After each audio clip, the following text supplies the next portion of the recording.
The bomber is falling behind. It's October 14th, 1943, somewhere over Germany, and Captain Don Blakesley watches from the cockpit of his P-47 Thunderbolt as a crippled B-17 drops out of formation. The number 3 engine is trailing smoke. The fort is losing altitude, and in 3 minutes, Blakesley's fuel gauge will force him to turn back toward England.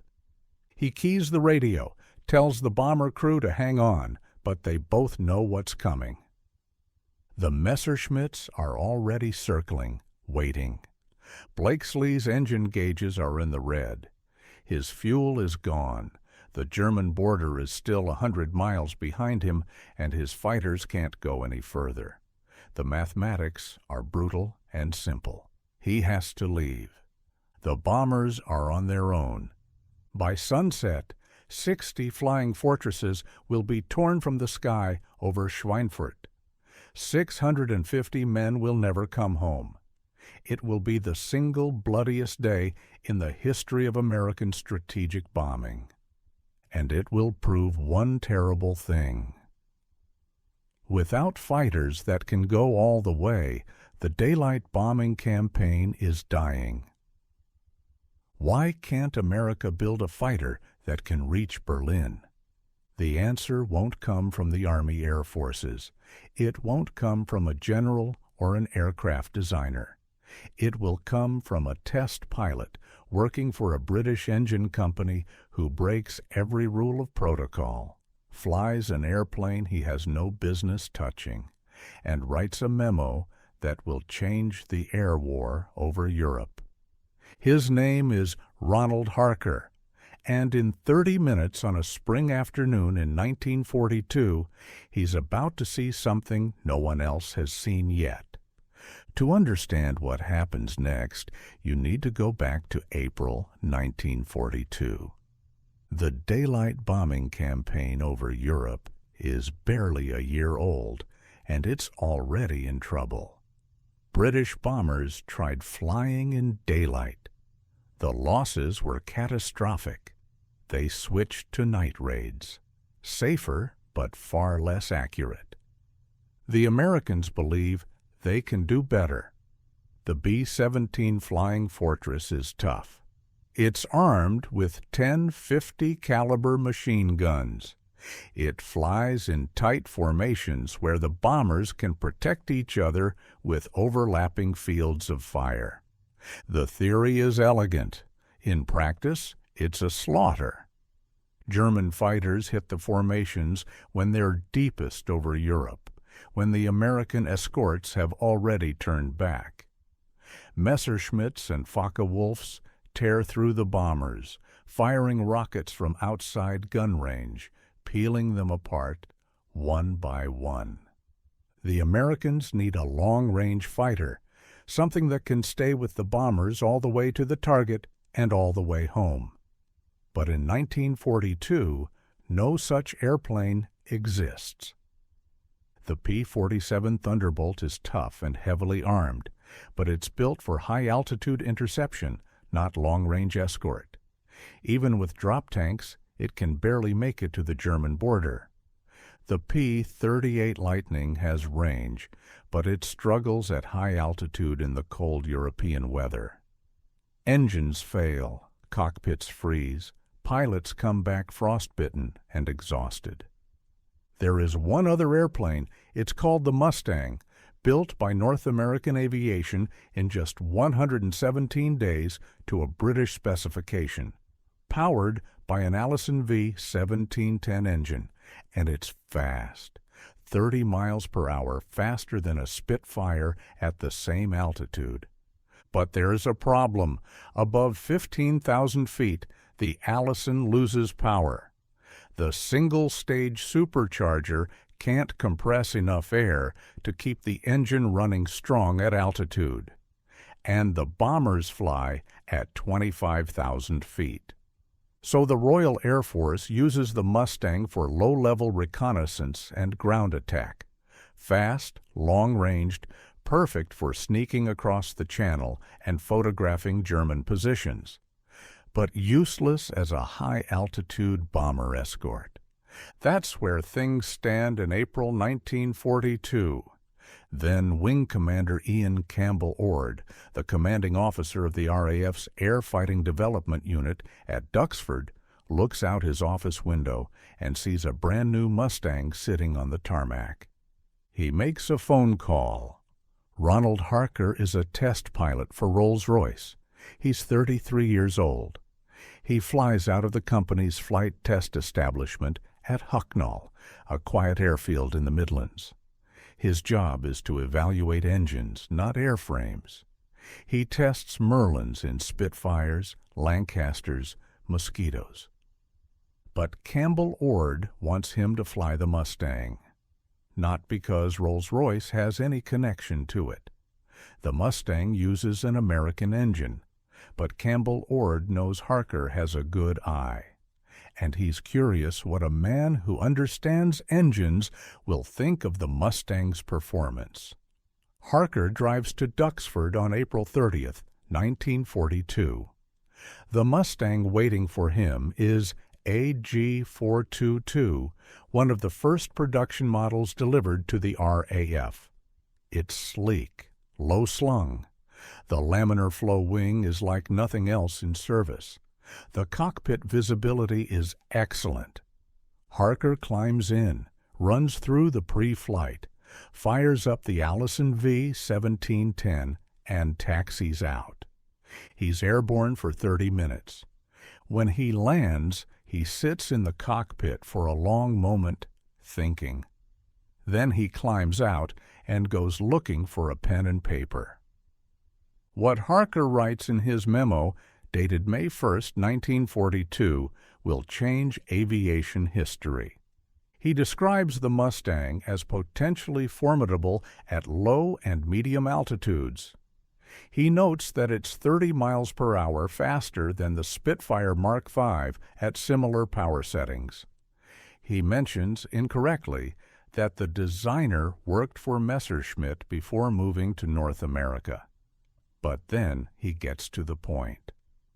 With a powerful and good engine like the Merlin 61, its performance could be outstanding. The Merlin 61, a two-stage, two-speed supercharged engine that Rolls-Royce has just developed for high-altitude bombers. It's more powerful than the Allison. More importantly, it doesn't lose power at altitude.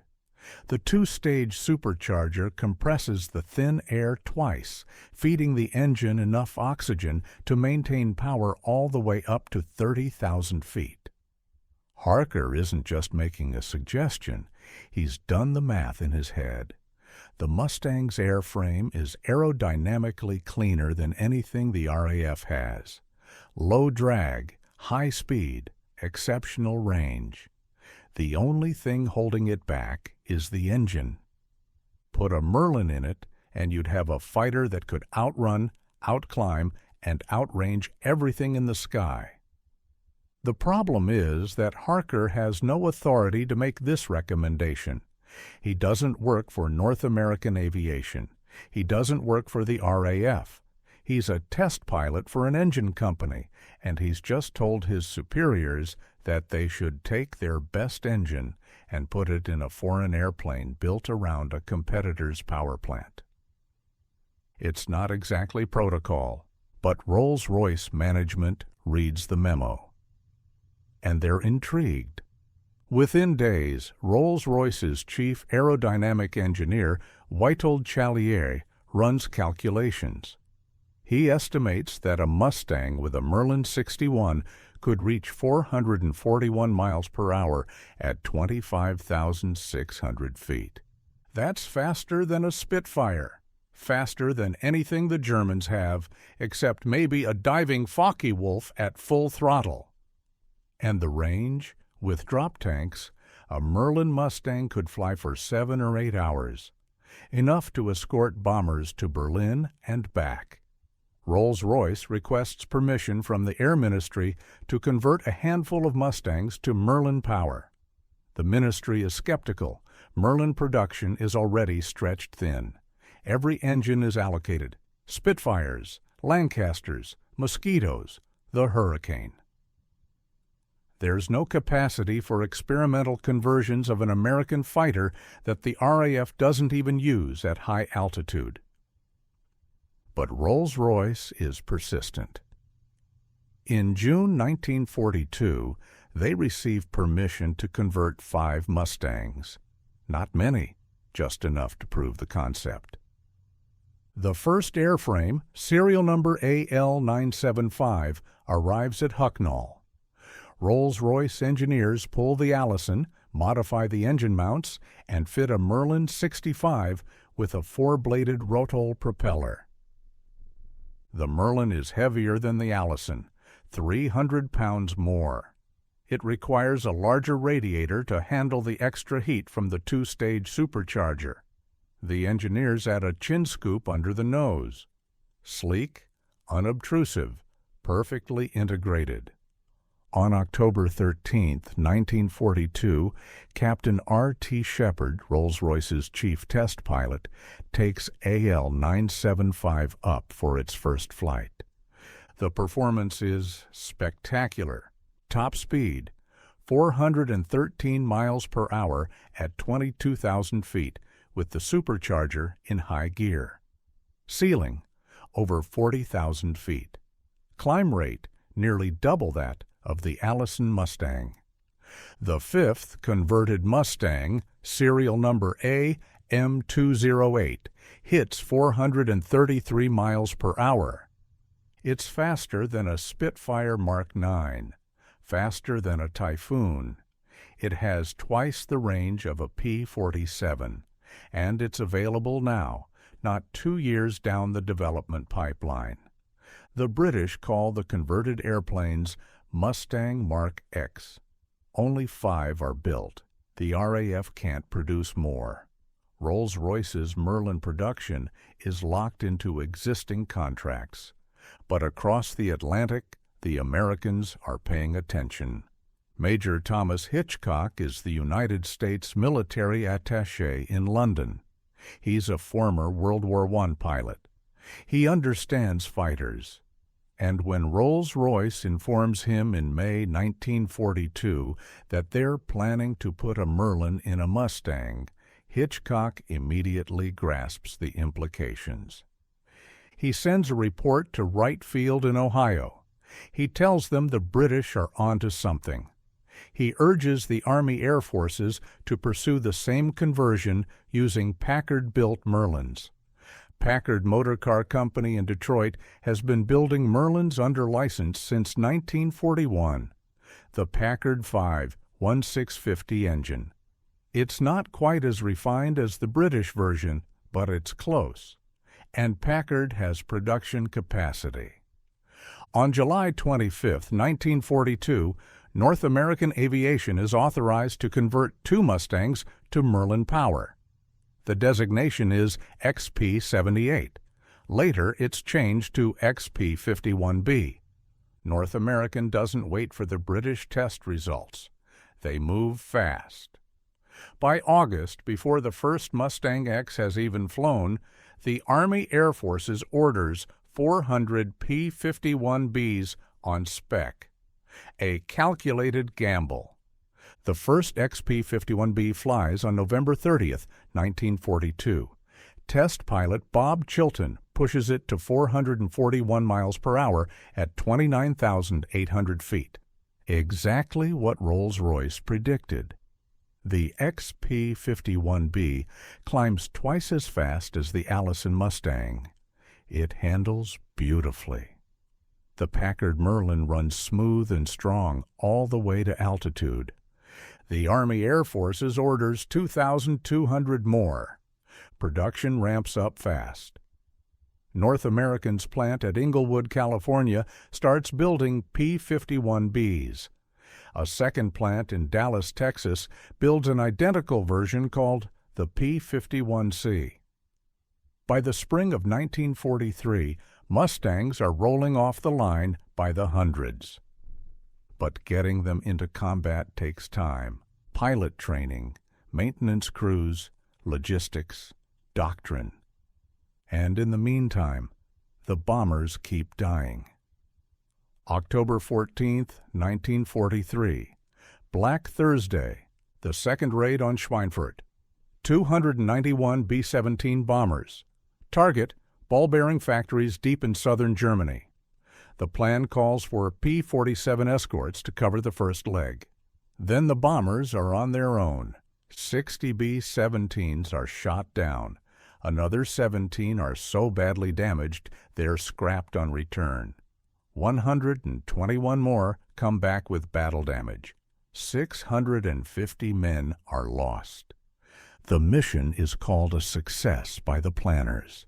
The factories are hit. Production drops. But the losses are unsustainable. General Hap Arnold, commanding the Army Air Forces, privately admits what everyone already knows. Deep penetration missions into Germany without fighter escort are over.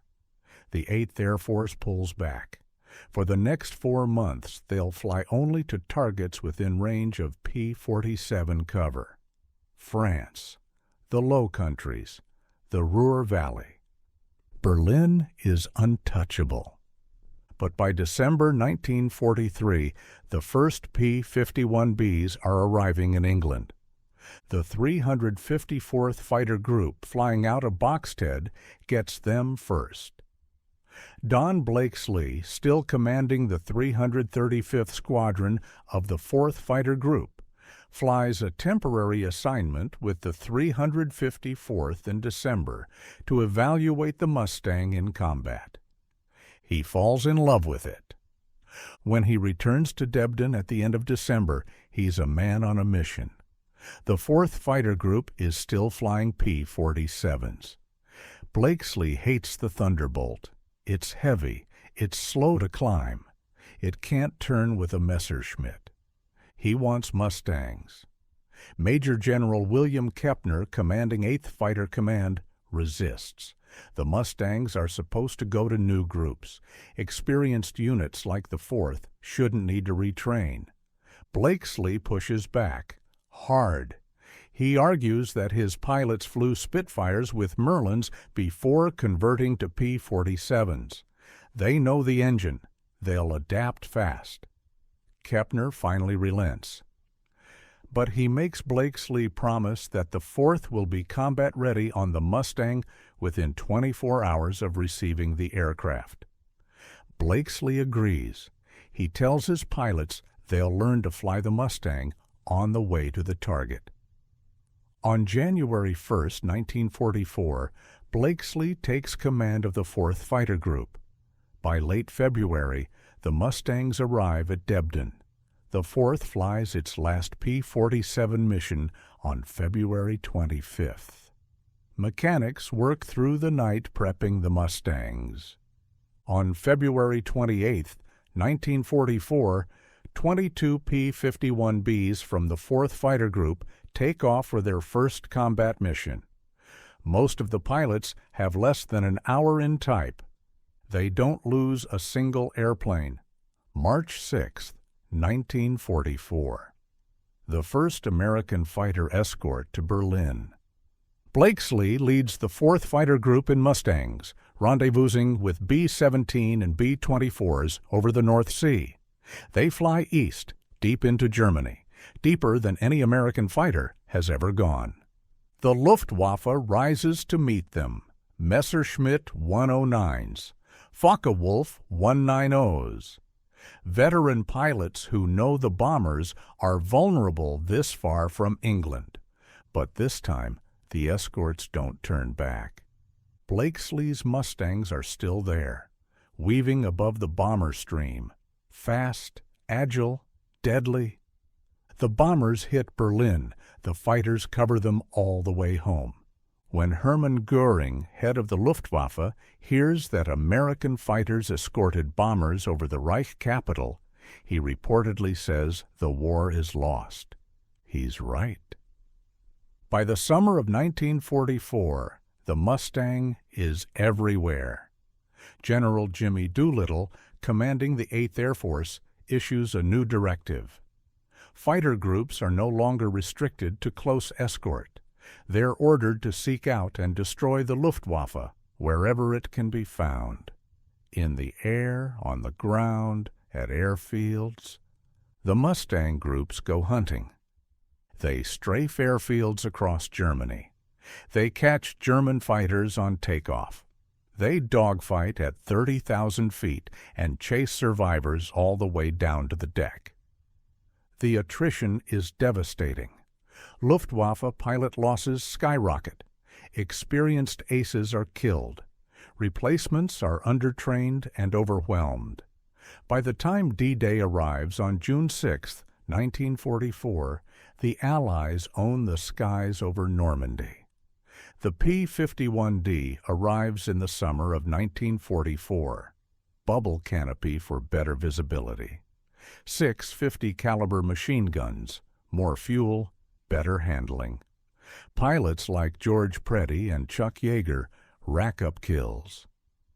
The 4th Fighter Group, under Blakesley's relentless leadership, becomes the highest-scoring group in the 8th Air Force. By war's end, the 4th has destroyed over 1,000 German aircraft. Nearly 16,000 P-51 Mustangs are built. They fly in every theater: Europe, the Pacific, the Mediterranean. They escort B-29s from Iwo Jima to Tokyo. They dominate the skies over Germany until the Luftwaffe stops flying altogether. The Mustang becomes the symbol of American air power: fast, beautiful, lethal. But it almost didn't happen. Let's go back to that moment. October 14th, 1943. The bomber falling behind. The fuel gauge in the red. Now imagine it's March 1944. The same mission, the same target. But this time, Don Blakesley's fighter isn't a P-47. It's a Mustang. The fuel gauge still shows half full. The engine hums strong at 25,000 feet. When the Messerschmitts come down, Blakesley doesn't turn for home. He turns into them. The bomber makes it back. That's what Ronald Harker's 30-minute flight gave the Allies. Not invincibility, not a magic bullet, just a fair fight at the one altitude and distance where it mattered most. Ronald Harker never became famous. He spent the rest of the war testing engines at Hucknall. After the war, he continued working for Rolls-Royce until his retirement. He died in 1999 at the age of 90. He didn't design the Mustang. He didn't build the Merlin. He didn't fly combat missions or shoot down enemy planes. But on April 30th, 1942, he broke protocol. He flew an airplane he had no authority to evaluate. He wrote a memo recommending something that wasn't his decision to make. And because he did, thousands of bomber crews made it home. Berlin was bombed into rubble. The Luftwaffe was destroyed. The war in Europe ended sooner. The Mustang is remembered as the fighter that won the air war. But the Mustang only existed because a test pilot trusted what he saw more than the rules said he should. In war, innovation doesn't always come from the top. Sometimes it comes from someone in the middle who sees a problem, has an idea, and refuses to let bureaucracy kill it before it has a chance to prove itself. Ronald Harker saw a great airframe married to the wrong engine. He saw a great engine that deserved a better platform. And he saw in one 30-minute flight exactly what would happen if you brought them together.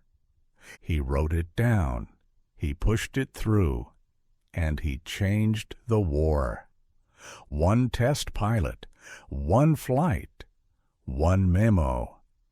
And the fighter that saved the bomber offensive, finally able to go all the way.